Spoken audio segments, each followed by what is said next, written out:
Hello, hello. Welcome to the coughing show. Welcome to COCBLOK. It's a show about coughing. Yeah, the COCBLOK. Welcome to COCBLOK, the Coalition of Craft Beer Lovers of Kentucky. I'm Matt. My name is Jeff. That's awesome. That was so great. My name is... And we have a show dedicated to beer because the fans have spoken, and the community radio station said we've got to have a beer show. They just yelled it out the doors, and we happened to be standing there. I mean, it was just outrageous. I had 200 messages, I think, on my phone before we even got going here about we have to have a beer show. The emails, the phone messages, the women outside my house on the lawn throwing panties at your front door. Yeah, it's crazy. And here we are. And I'm excited. We've been doing, I don't know how many shows, 5,000. Yeah, or 20. And we just cut. You know, for those of you who listen to 93.9, you're going to be really excited to hear in the coming days, maybe even hours, maybe minutes, we've cut a promo. And I'm really excited about the promo. We spent a long time working on this promo. I mean, it's been through many iterations and drafts. We spent a whole entire 5 minutes writing it up and recording it. Which is twice as much time as we spend prepping for this show. Yeah, exactly right. So anyways, we like to drink beer, and there's a lot of good beer stuff going around town. And Jeff and I... we were kind of talking after the last show. We talk about a lot of events, and we will talk today. Some stuff happening with Stone and some employment issues, and Starbucks is actually putting out some beer, which is kind of cool. But what a lot of people a lot of beer nerds like to actually talk about some of the hard to get beers, some of the better beers, what's good that's out there. People love trading and getting stuff that they normally can't get on a day-to-day basis. And we were kind of thinking, like, what's the best beers that you've ever had? And I get asked that question a lot, and I freaking hate that question. What's your favorite beer is the other question. Oh, I can't stand it. Because, I mean, there's like a million styles, and, you know, it depends on what you're in the mood for, and it's like any time of day, you know, you can be in the mood for something different. So it's hard to have. Plus, the internet is just full of best of lists, and you know, best IPAs in all the states, best stouts in California, best thrill list this and thrill list that. So people love best ofs. They love lists. People love lists, and the thing is, I like lists too, and I like them because they show how much, you know, how opinionated everybody is. That's right. It shows like how, you know, everything is subjective. And we like to rank things. Yeah. You know, greatest guitar player of all time, you know, greatest actor of all time, greatest IPA of all time. We're really into ranking. Yeah, but it shows that, like, some of these beers that, you know, something that I might find fantastic, Jeff, you might think it's, you know, utter garbage. That's and right. Vice versa. Well, everything you drink is garbage, but, like... Well, you have Fat Tire, I know, in one of your best of. At least three. At least three spots. Yeah, it's like 5, 6, and 1. So we kind of Rogue Dead Guy on there. Rogue Dead Guy. Yeah. I can't remember the last time I had a Rogue Dead Guy. Do you remember the big growlers they used to put out? They still do. Did they still have those? I've seen them on the shelf at a unnamed chain around town, and there's no way they're fresh. Yeah, it's in there for. I was like, I don't think they've made those since like 2012. And you can still buy a Rogue Growler. Yeah, that's funny. Yeah. Just like on the actual shelf. So. Jeff and I, we kind of spent the overnight brainstorming, and we more or less kind of put up our own top 10 lists, and very subjective, and we kind of, you know, didn't really set any criteria.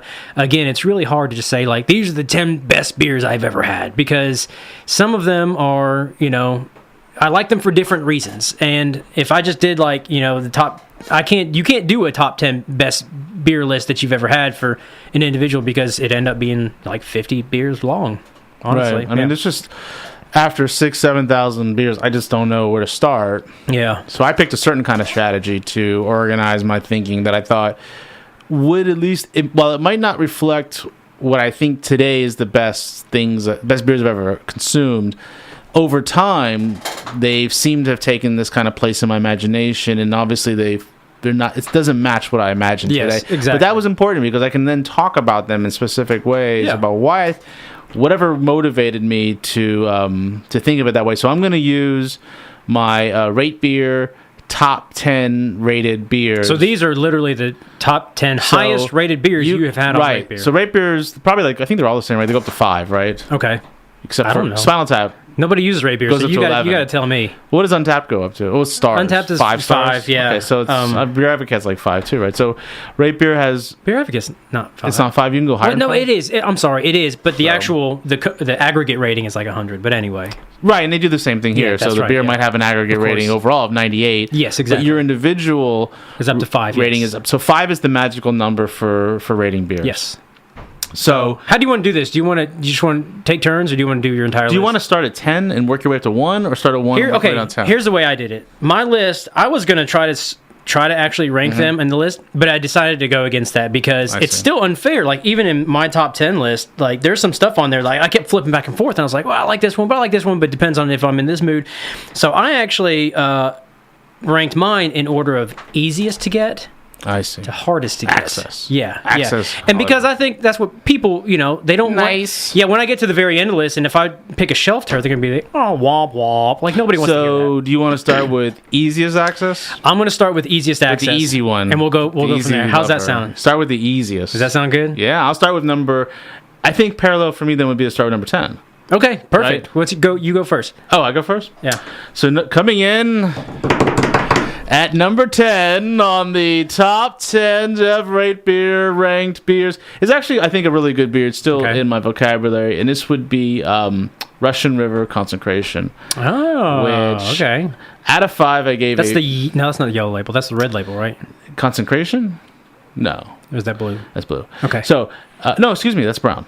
That's the Brown, the okay, burgundy. okay, yeah, burgundy, yeah, sorry. yeah. Supplication is blue. Okay. So out of the 5, so this was back in 2009. So I can actually put the temporal dimension here because I have those notes records. And give, for people Right. that don't know, this is Russian River This is Brewing Russian out River, of California. Santa Rosa, California, known for both their sours And their IPAs. and, of course, the famous Pliny the Elder, and Yeah. for Vinny supposedly brewing the first ever double IPA. Yeah. and also Pliny the and Younger. they used to actually be...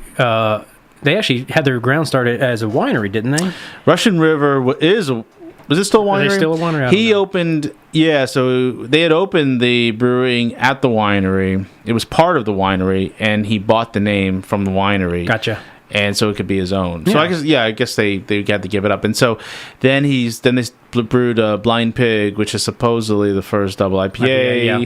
on a plastic fermenter system. It was to hide all the faults that he could have ended up having on this plastic fermenter system by upping the malt and upping the hops. And it turned out it tasted good and led to Pliny the Elder and eventually Pliny the Younger. Yeah. So this was 2009. It looks like I must have had it for the first time. Yeah. And Very, very sour beer. I got notes of wine and sherry. It is wine barrel aged, correct? Wine barrel aged. Oh, I believe so. Cabernet Sauvignon. There you barrels. go. Yeah. And I finished with the exclamation "wonderful beer," 4.4 out of 5. I still think it holds a really, really great place in my memory.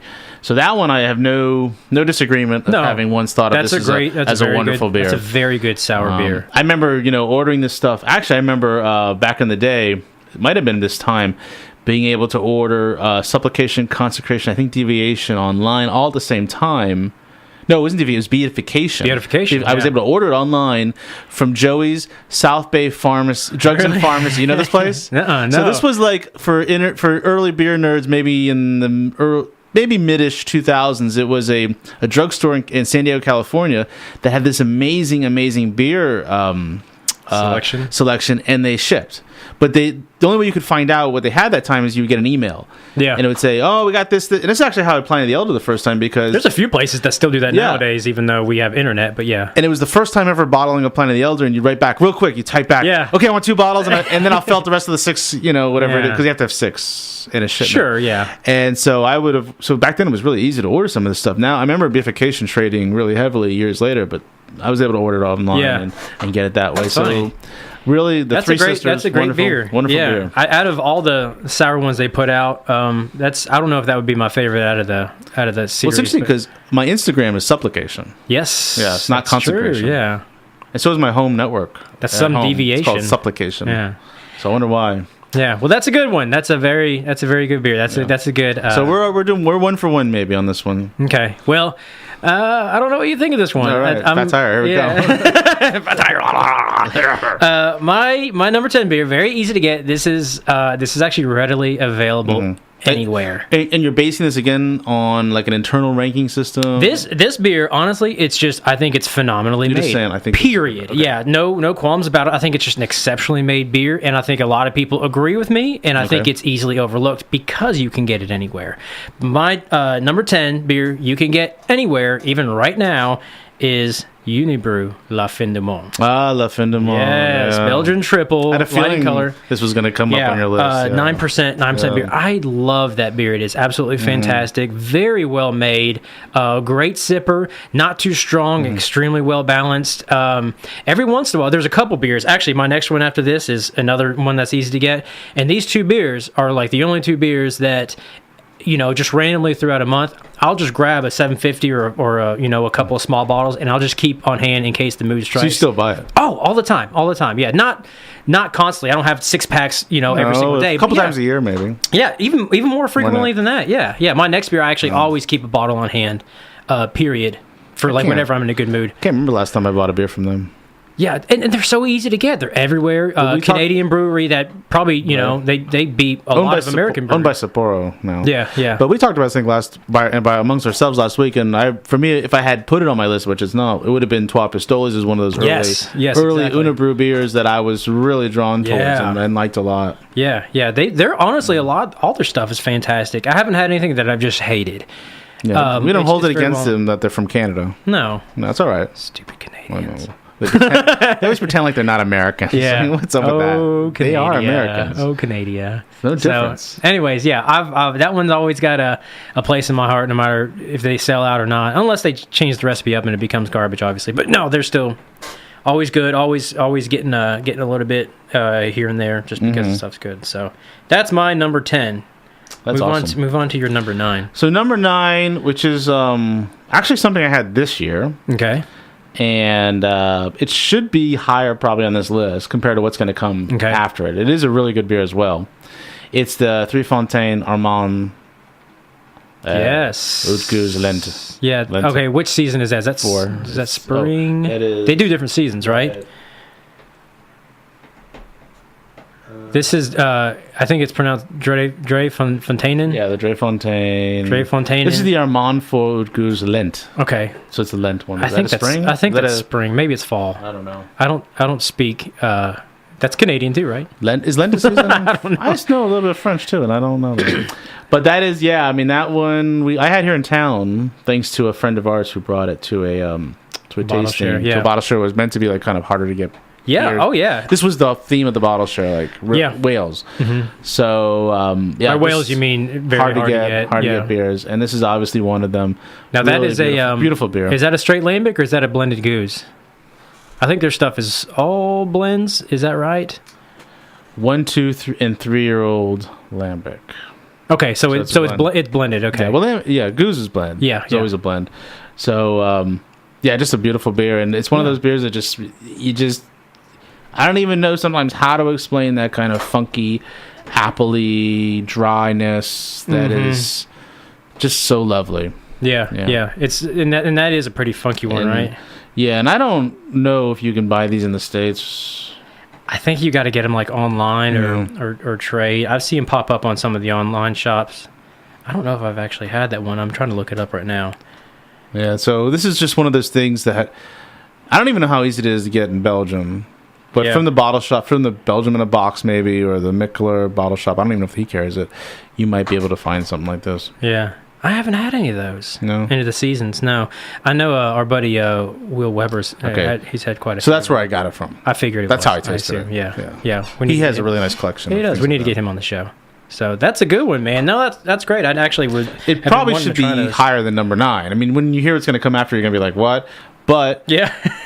the things that are going to come after were were rated much earlier in my life. Okay, So yeah, and that's why. most of mine. Honestly, Yeah. were from earlier too. I don't know. They seem to have more nostalgia. There is a nostalgia, and I don't mind. Like people might say, "Well, then why don't you just go back and re-rate it and give it a lower rating?" It's like, no, I'm not. I'm going to keep that snapshot, that memory of why I thought at that moment in time that was a. And there's deal. very few beers I ever do that. One actually that's not on my list that I did do that for was Zombie Dust. I remember the first time I had that over at the Beer Trap downtown.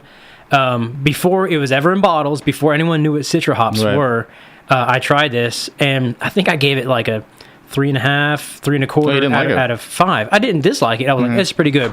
But there was something about it that it was like heroin. It just like pumped in my system. And then thinking about it. And like 6 weeks later, I was like, man, what was in that beer? Like I want to try it again. And then I went back to Kevin over at the Beer Trap, and I was like, when are you gonna get more of this in? He's like, dude, I think they made it once. They're not gonna make it again. I'm like, curse the gods. And then finally it came back around. I was like, yes, all right. And I actually ranked it higher.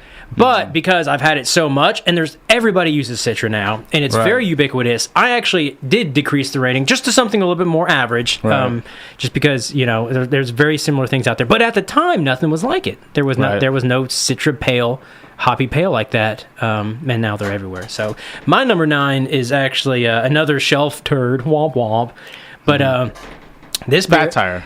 Fat Tire. I think you like Fat Tire. That's going to be your number 1. I always keep a bottle of this in my fridge at home. Yeah, golly, what is your deal? I always keep a fridge on hand, and just in case something good happens in the day, and I want to celebrate or something like that. And this is actually one of the first sour beers I've had. You say in case I want to celebrate in the middle of the day. I don't know, man. Yeah, like it's like 11 o'clock and I got a good poop in the morning and I want to like celebrate. Open up one of these. Right, but this is one of the earlier sours that I had, not because of any reason except for that it is easy to get. And my number 9 is Duchess de Bourgogne. Right. Yeah, Flanders Red, 6.2% by, I don't even know how you pronounce brewery. Brewerage Verheij. Something like that anyway. Sounds right. But again, very fantastic, well-crafted beer. Not too sour. It has like some of that residual sweetness in there. And I think that's actually, that beer's a blend too of like different years of their own beer, and they blend it together and they oak age it. Yeah. But that was my entry point. Yeah. Back in probably 2000, 2001, whatever, the map room in Chicago, that was my entry point into sours. Was someone saying, you got to try this. And tried it, like, holy mackerel. Yeah. I didn't know beer could taste like that. Is that a beer? What is it? Freaking amazing, yeah. And again, it's another one of those beers that everybody looks over because you can get it, whenever you want. Right. I actually prefer it like that because I want to be able to grab a bottle of that whenever I want. When you have a good poop, you can open something in the house. Yeah, this is my good poop beer. Hell yeah. Yeah. Hello, Duchess. I had a good poop today. I'm popping that, Duchess. So that's my number 9. I think a lot of people with those two will agree. Mine get a little more rare after this. So should we take a break and then come back to number 8, or do 8 and then take a break? I think we should keep going because we're not going to get through this list. All right. Well, we could. Let's go to 5. Let's at least go to 5. At the end, we got plenty of time. We have to jump to 5 right now. I don't know. Well, I think we're good. It's gonna. Okay. You think it's boring? No, I'm saying that we're gonna end up talking forever about beer if we. If the worst can happen, we can skip. Let's just take a very, very short station break. Go ahead. Because that's kind of like what the man wants us to do is do a break. I see him banging. The manager right now is banging on the glass door, and he's got his shirt off. The manager that doesn't pay us. You're listening to 93.9 FM WLXU Lexington Community Radio. Welcome back to COCBLOK, the coalition of craft beer lovers of Kentucky. You got Maddie here and Jeff over there. Yo, what's up?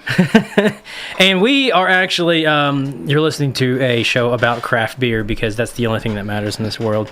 And Jeff and I are actually going over our top 10 list of beers, which is very hard to do. And we're at number 8. And very subjective, and this will probably even change. And honestly, we'll revisit this and maybe do some different type of lists. But we are down to number 8. And Jeff we're down to number 7. We didn't do 8 yet. I did. Yeah, we did. We did 10 and 9. You're right. We're on 8. Jeff's going to show us his 8th. My number 8 is a shelf. What now is a shelf turd, I think. At least if you live in Ohio or maybe a couple of the surrounding states. But at the time, was a big deal and a difficult beer to obtain. And it's AleSmith Speedway Stout. Yeah, Just the regular version. No coffee beans or Vietnamese or whatever. Just the regular, straight up. No Vietnamese people, just regular No Vietnamese people. Sorry, Matt. Regular people. And regular people. My mom is not involved in any way. Sorry, Matt's mom. You're really nice. I like it when you cook for us. I'm sure she's listening. Like when you make breakfast. But no, Speedway Stout, that is, at the time, was a big deal for me to obtain, and that's my number 8. I think that beer is really, as far as like strong imperial stouts go, that's right up there. Is like, I think that one and like maybe like Stone are just kind of the epitome of what I imagine a Russian imperial stout. And I like the regular even better than some of the weird variants that they do. Honestly, I had a barrel aged one. It's great. I'd almost prefer the regular, honestly. Yeah, it's different. It's hard for me when I'm up in jungle gyms not to just grab a bottle to keep it home. That's another one like the Duchess, like my last one, where you kind of just want to keep on hand. And it is a lot easier to get now. And just to remind everybody, these are we're telling you about these in the order of, projected or perceived rarity of what's hard to get. Let's hear your number 8. My number 8 is let me see here. This is an IPA. This is actually the only IPA on my list. And I've said it before, I don't dislike IPAs. I love them. But in a world where there's so much creativity you can do with beer... In a world with different styles and different ingredients you can use, IPAs are still kind of pigeonholed into just like a few ingredients. You got hops and you got the water and yeast, basically, and malt. The stouts, all these stouts got peppers and stuff in it. IPAs, you do coffee IPAs and stuff like that. People aren't really into them. I am, but people aren't. So regular IPAs, I love them. I feel like almost every single type has been done to death. But this one, I've only had this beer once. I'm actually kind of surprised. But it's one of my favorite hop strands, maybe my very favorite, or top 2 or 3, if not the number 1. And it's a single hop double IPA from Toppling Goliath called Sosis. Nice. Have you had it? Yeah, nice one. Yeah, very good illustration of mosaic hops, and just the one hop, and it's sweet. It's hoppy as a mug. It's $6 bottle that's not so easy to get. Or sometimes, But that's the one time I had it. It just kind of blew me away, and it's like I had, and this was a few years ago, and I've had every single kind of IPA from every single coast you can think of, and this one, I was really impressed how they were able to do a beer that good with one hop strand, and it just kind of blew me away. Have you had it? Yes. Yeah. What do you think of it? Awesome.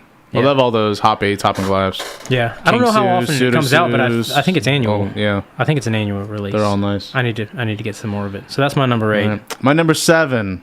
There were only 2 beers in my top 10 I've had here in Lexington, and number 7 is the other one. We talked about Drake Fontaine as the first one. Yeah. This was also had at the same house, although I think a different date, by the Honorable Mustached Todd Decay, who secured this bottle in a crazy story. Yeah. But it's the Anchorage Deal with the Devil barley wine whiskey barrel version, not the regular version. Not the cognac barrel? This was the whiskey. It says whiskey. Was that batch 3, right? And not the regular Deal with the Devil barley wine, but the barrel aged barley wine. That it's whiskey barrel, right? That was that he got in this really weird deal. That's the wax. It's the wax bottle, right? Yeah, I think it was batch 3, maybe. And it made before I'd had this, I thought just regular Deal with the Devil, which I'd had a trap at the Anchorage tasting, was the best barley wine I ever had in my life. Yeah, we did a side by side with this one, the barrel aged version, and it was no contest. Well, I didn't realize it was actually whiskey barrel aged. The regular Deal with the Devil is barrel aged too, but it's cognac barrels. Are you looking it up? Mm-hmm. The regular Deal with the Devil is cognac barrel aged. Batch 1, I think, was cork and cage on the top, kind of like a champagne bottle. I think batch 2 was just the cap. And either batch 3 or batch 4 is the one you're talking about. The one where there's like 200 bottles. Yeah, I didn't realize that was a different barrel. Yeah. Okay, and they use like white wax or something like that. That was the only one they waxed too, I believe. Is that right? Was it waxed? Yeah, I think it was, if I remember. You got to get your facts straight, man. If this is going to make your top 10 list, you got to know what you're talking about. My memory's not like that. Well, when you have too much Deal with the Devil. This is the one they'd put it in barrels and put it aside, and they went about 200 bottles, and it was. I remember that. That's brilliant. Okay, so that's your number. Was that number 8 or number 7? That was 7. Okay. You're right. The regular is cognac. Yeah. But this was the whiskey one was just Okay. So that was a different barrel. I didn't Yeah. realize that. Well, that's cool. That's more limited cool. in production. Yeah. That was a really rare batch. I'm surprised you put that low on our presentation. Again, these come later after I've already reviewed other things in the past. So these are more recent. Even these more recents are popping that high. But I remember that being one of the best beers I've ever had. Okay, yeah. Well, that one, as far as like rarity, that one's pretty hard to get. It was. So yeah. And Todd has an interesting story of how he got it. Yeah. Okay. Well, we'll get him on. Right. Number 7. Yeah. Number 7 for me is it's a little bit easier to get in that it's made on a regular annual basis, but it's usually swooped up and grabbed pretty quick once it lands. This is from a... What is that? What's what? I don't know. I hear noises. Oh. It's the voices in my head again. Get out. You okay? This is made by Perennial. I think you know what I'm going to say.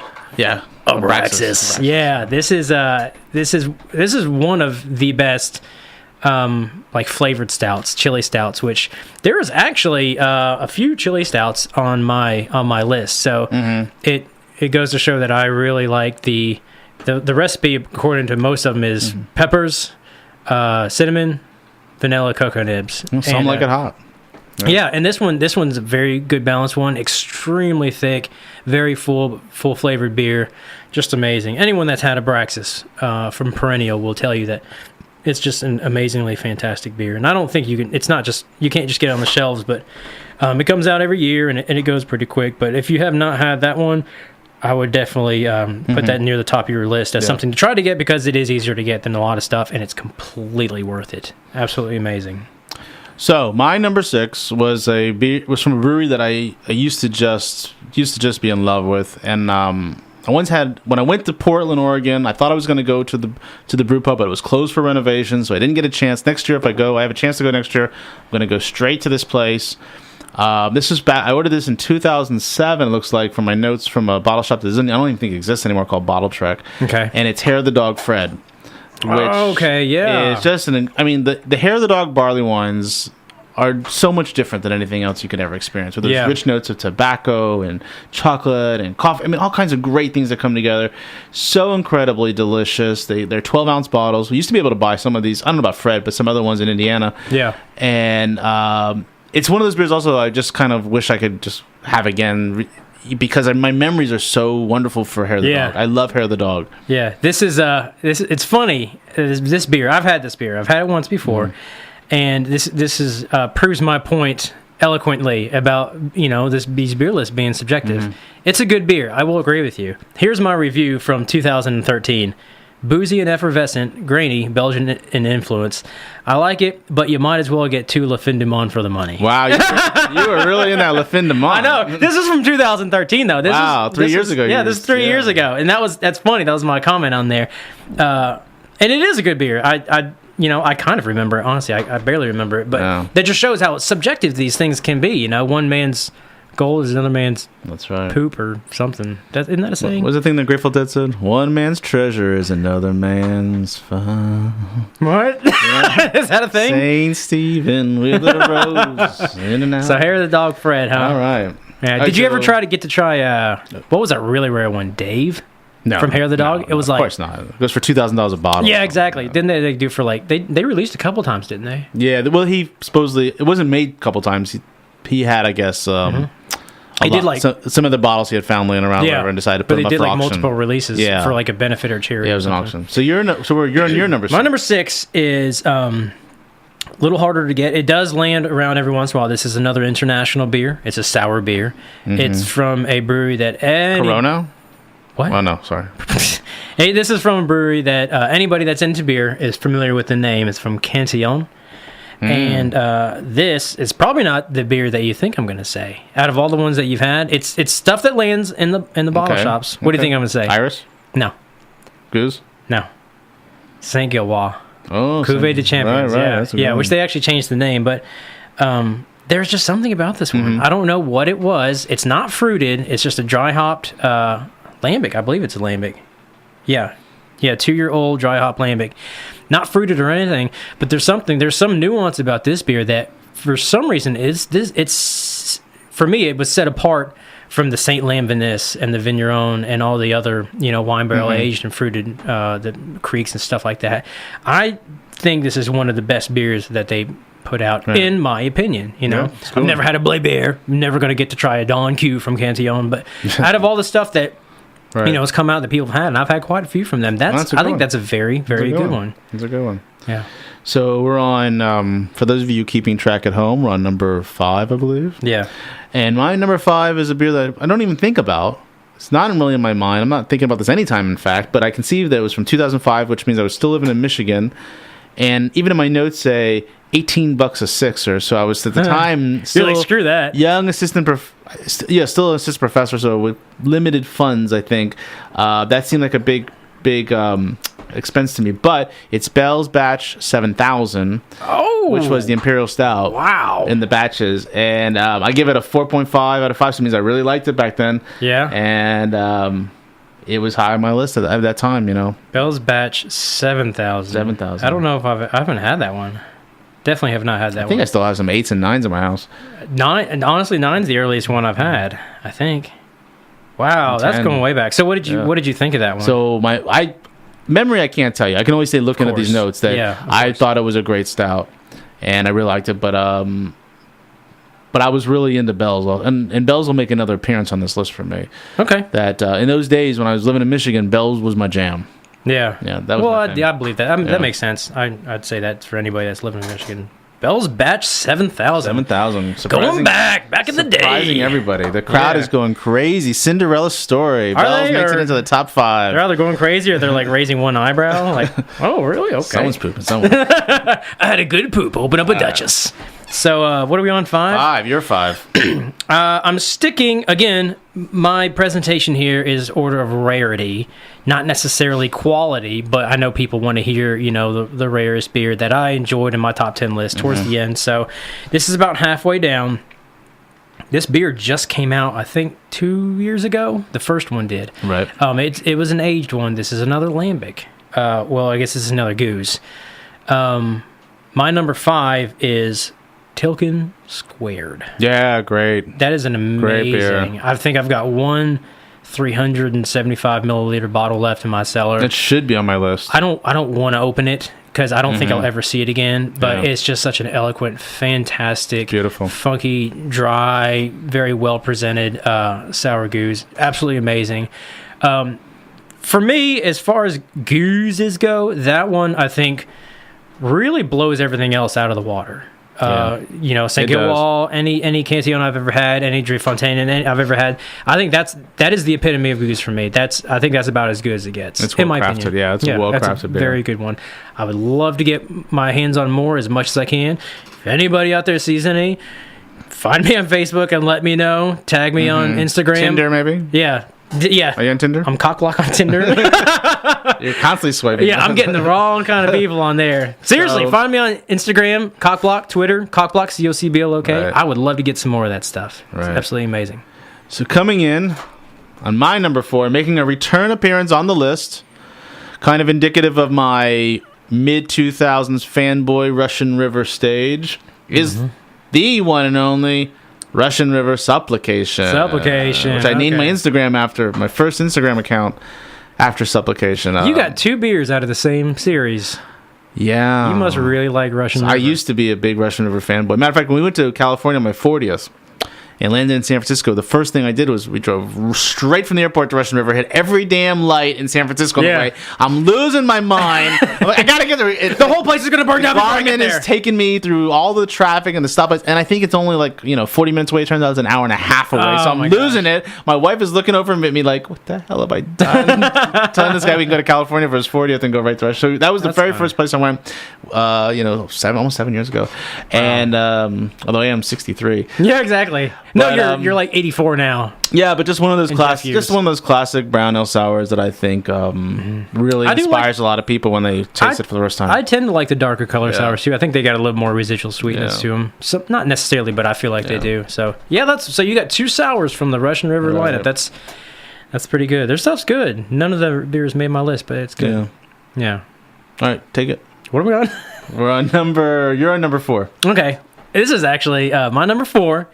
This beer is very hard to get. From here on, these are basically beers that a lot of people probably won't ever have. Right. And yeah, this is actually extremely fat tire. Right. And again, as a precursor, these are kind of, I'm putting these in order of rarity. But this one is another beer from a brewery that I've already presented. It's actually the same beer, just a different version of it. It's okay. Barrel-aged Abraxas. Oh, barrel-aged Abraxas. Yes. Wow. And I enjoy That's this hard to beer. get. I enjoy this beer for a whole bunch of different reasons that I enjoy regular Abraxas. It kind of goes back to your thing with Speedway Stout from AleSmith. Right. The barrel-aged version, it's just a different beer. The barrel-aged Abraxas is just a different beer. It tastes completely different, and it's still very, very well crafted and very good. It's exponentially more difficult. They do a lottery and all that bull crap or whatever, but very, very fantastic brew. Amazing. Again, pepper stout with I think they use ancho. Well, no, that's I can't remember, but it's a Rittenhouse rye barrels. Is what they age it in, and it's 11.2%. But yeah, you ever come across that? I'm assuming you've had that one. That one's absolutely amazing one in my book. My number 3. So we're on number 3 now. Now I'm gonna be honest, and this doesn't Top 3. Top 3. We're hitting the top 3 now. Wow, this is amazing, folks. This is just incredible, and we're getting a little sweaty in here. It is hot today. Why is it hot again? I know, it smells bad in here. My number 3 doesn't make any sense to me, and I'm gonna kind of lay it down. Are you gonna remove it from the list? Can you veto it? I refuse to. Remove it. I want to go with exactly what the ratings say at 4.6 out of 5 from 2005, and I think the reason this beer made the list is when this brewery, which I like this brewery a lot, but I don't know why they'd be top 3. First started brewing, and I started buying their stuff in Michigan. Their beers were not sour or funky at all. They were just straight up styled. Yeah. And then one day I bought a 4-pack, and I came home, and I was like, what the hell's wrong with this? I said, this beer's going bad. And the guy said, no. They're putting them in barrels now. That's how it's supposed to be. I'm like, no, this beer's going bad. He said, oh, yeah, here, take another 4-pack. Took them, opened it. No, this beer is bad too. There's something wrong with these cans. They're defective cans. So it turns out it's Jolly Pumpkin. Was the brewery, and they didn't start off putting everything in barrels, but once they did, everything changed, and my palate wasn't ready. But this one is, for some reason, it's on my top 3. It's the Marcebo Especial. Oh wow! Okay, and I'm not sure why it's here, but you're it is kidding here. me. No. It's a great beer. I don't know how it got such a high ranking in 2005. I'm not sure. That's an easy to get one too. I thought we were doing this in order of hardness to get. You're hardness to get. Well, your hardness to get. You're an acronym. I'm just going straight up by the ratings as they were entered and the time they were entered, because I want a snapshot of how my how my logic kind of changes, and also I don't rate things as high anymore. But a few years, I wasn't really rating that much in the beginning of RateBeer anyway. So by 2005. This to me was like probably also still kind of young. 2000 or so is when I probably started really getting into craft beer, and then 2002 when I moved to Michigan, things really started just amping up. So just a few years later, this to me was like something I'd never had before, I think, and that's why it got such a high rating at the time. Wait a minute, so but you said at the time you gave it a garbage rating. No, I gave it a 4.6 eventually. Okay, so you didn't actually rate it until you got to try it again and your palate adjusted. I think so. Or were you just trying to be a fanboy? No, I think so. I think things adjust. I didn't rate a lot after I joined RateBeer, and it took a few years, and I started going back and rating. Yeah, things. why would you rate anything on a site called RateBeer? That's crazy. I know. I think I was just there to meet girls. Unbelievable. I was like, is this how I meet girls? Is that why are there no girls in here? Why is there nobody on here? I've been the only user on this website since FTISO. Yeah, 1972. Yeah. Okay, so Jolly Pumpkin is your number 3. Number 3. Don't. Oh, it's gonna be tough to beat, man. I don't know. Wait till you hear my next 2. You're not gonna get it. You're gonna be like, "What is going on?" I don't understand. Extremely fat tire. Barrel-aged fat tire. Yeah. Golly. See, I'm trying to build people up for like the super rare beer. But it's important to see how people change over time too. Really? I think so. Nobody wants to see you change. We all grow and we all develop. Yeah, things. Things. I like the emphasis. Things. Nobody saw my hands. So I put them. Yeah, they will. This is radio. Yeah. Oh, this is podcast. Yeah, radio. we got the video camera going. Blogcast. All right, so we're on number 3. We're on number 3 for me. We're actually cutting it close now. My number 3 is a brewery from South Carolina. Wow, I know what that's going to be. This is Starts now with a W. maybe or no, it's an upside down M. This beer is now, I guess it's very. I don't keep up with as much as I should. I know what this will be. Maybe you won't. You don't know which one. I don't know which one. That's true. This is it'll be one of them. At the time, it was extremely hard to get. Now, I don't think they ever released it. I could be wrong because I don't follow it. But now I think it's just another one of those things where it's like, if you ever can find it, you're lucky. Okay. You know, there's a few beers like that are on my list. Very few. But this one is Westbrook. I thought that. From South Carolina. Right. It's Charleston. a variant on Mexican cake, right? Which is another pepper stout, spicy stout, which has, been popular on my list here. And they've done lots of different versions. I've had a lot of them. I've had the double barrel. I've had the bourbon. My favorite was the apple brandy. No, we had this together, I think. Did we? At Aaron's house? It's possible. Yeah. You were there. Yeah. There were 3 of them open that night. Yeah, that apple brandy. That might be one of, if not the first apple brandy aged beer that I've ever had, because not a lot of people were really doing it back then. That should be on my list. That was so good. Yeah, that was fantastic. Well, I think back then people didn't think to, and this kind of goes back to what we're talking about barrel aging, how people are using these really eclectic barrels now. Just 2 years ago, I think, right? 2 or 3 years ago. Yeah. But people haven't been using aging beer in apple brandy barrels for very long at all. Think of maybe Prairie Voodoo. Now we have, we did have a whole festival, which I don't think they're doing that anymore, but that beer was absolutely fantastic. Apple brandy barrel aged pepper imperial stout from Westbrook. Absolutely amazing. In terms of rarity, of my top 10, that one is number 3. That's great. Yeah. Now, when I get to 2, this is another one. And I actually look at 1, 2, and 3, and I notice that they all have the same date they were entered into the database, which means I was probably working off memory. Okay. Meaning I hadn't been rating. I was on this site for a while, and I was probably going, what do I think of this? What do I think of that? And I've had these beers many times. This is still this is a classic beer. You know what's weird? Yes. Let me stop you. Sure. We're at number 2 now. Right. We don't have a same beer on any of our lists. No, not yet. Isn't that kind of weird? And we won't. I promise you. So? We're not going to have the same beers. Okay. My 1 and 2. Because these are garbage. They're not garbage. But as far as the top 10 list goes? They shouldn't be on a top 10 list of this sort. Okay. If we're talking about all beers of all time, you're doing all styles, straight ratebeer.com. I'm going by my lineage of how I saw the world at a certain I think that's snapshot in unfair, time. but go ahead. I think it's unfair to you, but go ahead. No, I think it's the way I want to do it. I want to go down. That's fine. I need to do this. I need to tell the world. I can see the pain in your eyes. Like you're reading off Jolly Pumpkin, and you're like, oh, this is number 3. This is kind of like it's like you're like having labor pains. I understand therapy. It's painful for you. I'm kind of doing beer therapy. Okay. Because once I talk about it, it's off my chest. Is this a catharsis for you? Yes. Okay, go ahead. Much. Number 2. So it's a beer I still like, and I still buy occasionally. I still do buy this beer. It's a classic IPA. There's no other IPA I think like it. Mm-hmm. It's Bell's Two Hearted Ale. Okay. See, it's a good beer. I won't disagree with that. It's not number 2 in reality, but it is a beer that I know that I fell in love with when I first started drinking in Michigan. I still buy it. I still think it's a very unique IPA. It's a very good beer. Doesn't taste I still get it whenever you go to Regal Cinemas in Hamburg. They do beer now, and they have Two Hearted on tap, and I always get that and I watch a flick. Right, those 16-ounce cans in the 4-pack. They do exactly. Yeah, well. Isn't there like a price discrepancy? I don't know. Yeah. But that's a very good beer. It kind of goes back to my whole thing with La Fin du Monde. It's something that's easily obtainable, but everybody needs to try it because it's absolutely fantastic beer.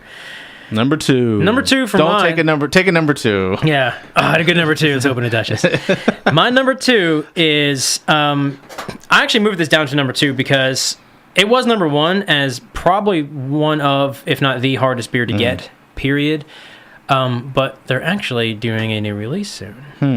Could this be? My number 2. This is actually a good friend of ours. Again, I don't know if you were there. Maybe you were. Probably not. Nobody invites me. You probably were. We've had multiple bottles of this. Good friend Aaron Craig. Okay. Obtained this from a festival. I'm gonna think I know what this is now. This is from Cigar City. It has a double in it. Double barrel Hoonapoo. Yeah, I've had this. Yeah, through Aaron, I think. Golly, this is one of those kind of like transcendent experiences where it's like, oh my gosh. And it was funny because at the time, I don't want to go in too much detail because there was a lot of issues wrong with that festival, the Hoonapoo Day.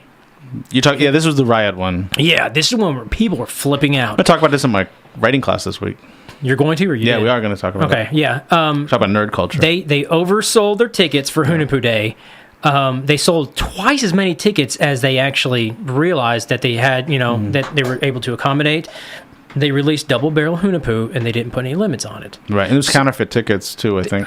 Supposedly they were counterfeit tickets. I don't know the whole truth of that, or if they just accidentally printed too many. Regardless, Aaron had the foresight to get in line early to get the beer. And a lot of people, nobody knew what Double Barrel Hunapoo was, and they didn't have any limits. So he bought a bunch of beer. Right. And so did the 10 people in front of him and the 50 people behind him, or however many were behind him. And then once they started realizing what they did wrong, they cut it off. So it's Aaron's fault. No, it's not. Don't even say that. You know what I mean? I know we're joking, but literally, You can't say that out loud, because everybody, when it comes to this, people throw blame at everybody. They were yelling "Cigar City sucks." Yes, they were posting videos online stuff, and it was and Joey Renner said, IT show. At the time, he said, "I'm never going to do this again." Exactly. He said, "I'm done with Hunapoo Day." What did he do? Next year, did another one, and it went smoother. And they actually improved the process. Now the process is, I think it's great what they're doing. But so we've had a few bottles and we've opened them, and even at the time, before anybody knew what it was, we still were able to appreciate it. And now it's this whole mythical thing. Well, they're re-releasing it. They're doing another batch, great. so we'll be able to hopefully try and see what the second one's like. But that first one was magical. That's a good beer. A lot of people. I'd like to see if the second one's as good. Hopefully, it is. I'd have to look it up later, but I remember tasting it and thinking, "Wow, that's not what I thought it was going to be." Yeah, it's absolutely amazing. So, Double Barrel Hunapoo, Cigar City, out of Tampa, Florida. What's your number one? Coming in at number one. This is our 10 minutes to spare. Yeah, these are our top 10 beer lists. Yes. Jeff and Matt. Jeff is now hitting number one, and he's his top 10 list is really weird. This is the 93.9 Lexington WLXU FM Lexington Community Radio. First time ever on this radio station has there been a top 10 breakdown of beer, and we're doing it. We're here. We're pulling an all-nighter for the next 10 minutes. This better be freaking good. This better be like an awesome beer. Now, my number one, I don't really know why it's so high at 4.8 out of 5, but I say there's actually an emotional attachment, which I don't know if it was there in the rating or not when I made this rating. But this was a beer that at one time actually was not in every state. And it's not still, but it's in most states today. And when I would go to visit my wife when she was living in Austin, Texas, she would put a bottle of this in the fridge for me. Because I couldn't get it in Michigan at the time, but she could buy it in Texas. Is this a Texas beer? No, it's not a Texas beer. It's a California beer. Okay. Big brewery. A great beer, a great entryway beer, I think, for a lot of people. And even when it was first brewed, a beer that there was no beer like this. You simply were not worthy to drink this. Oh my god! And at one time in my life, are you kidding me? This was my favorite. I mean, when I'm talking early 2000s, this was my favorite beer, and she'd have a bottle for me because she could get it. It's a beer that costs about $5. This is your number one? I'm just going by the rankings on the list. Holy crap! It is Arrogant Bastard by Stone. Ended up as my number one rated beer. Now, I'm not saying that today I would ever do that. I sure as hell hope not. But it just, for whatever reason, I put this high ranking in there. I don't hate that beer. I've had it multiple times. Yeah. I don't necessarily think it's a bad beer. I don't drink it anymore. I really think it's kind of a mediocre beer.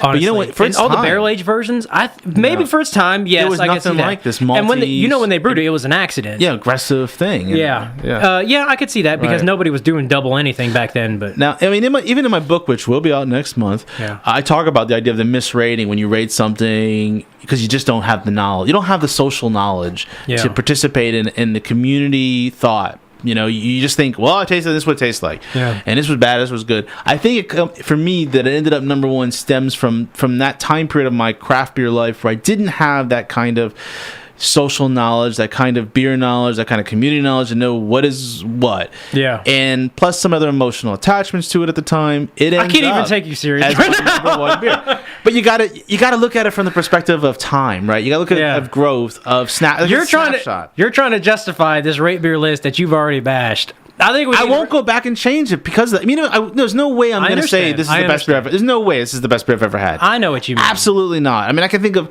1,000 beers better than this beer that I've had. Yeah, this is why I'm saying it's. But I gotta leave it. I gotta leave it there because it just reflects a time period of my life in a way. We're gonna revisit this, and maybe we'll throw a caveat in there to get a more representative example of what you enjoyed because. I think that's garbage. I don't believe you. I see what you're saying, right? And I understand. You want to maintain the integrity of your RateBeer website that nobody uses, but I think that's a garbage number one entry for you. I think it's unfair to everybody listening. I think you have polluted the people's minds. It's you gotta go by the snapshots, by the memories, by the nostalgia. You can't just make everything so cerebral all the time. You're dead to me. Oh, come on, you love me. All right, let's hear your number one. It's not a bad beer, but there's no way. It's a different kind of number one. Okay, my number one. We got to wrap it up here. My number one is extremely rare, hard to get. A lot of people have had it. But there's probably only a few out there anymore. The ones that are out there, if you end up landing one, chances are you're probably going to have to pay like $1,000 or trade something ridiculous. Oh, wow. But I think this is probably fair to say that in order of rarity, again, my presentation is in order of rarity. Even if we weren't presenting an order of rarity, this would be right up there near number one as far as one of the best beers I've ever had. And you're going to figure this out as I tell it. This is it's a high gravity beer, bourbon, or it's aged in bourbon barrels, third use barrels, English barley wine. Our camera's cut out. It's okay. English barley wine, right, from Goose Island. Oh yeah, yeah. Right. Pappy 23 barrels. Tell me, baby. Previously aged Bourbon County Was Rare. it brewed twice? Brewed once. This is King Henry. Oh, King Henry. King Henry, yeah. English barley wine. That's your number one. That's my number one. Wow. Yeah, and again, mine's an order of rarity, and you can't get King Henry anymore. Yeah, that's a good beer. Yeah, but like, I've had a lot of stuff that wasn't on the list. So basically, InBev is your favorite beer of all time. Well, they are now. They weren't back then.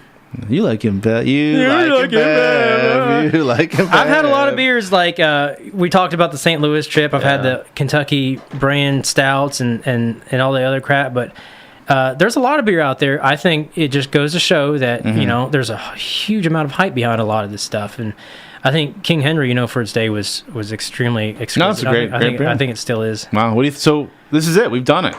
We didn't get to anything else, but we got a top 10. We'll revisit this. We had to keep nobody's peed. I think it's unfair. Your list was not fair. We're going to do this again. We could do it again, and I could reorganize my thinking. Next time, or you could just think. I could just think. Yeah. I wanted to do this. I had to do this. I had to get this off my chest.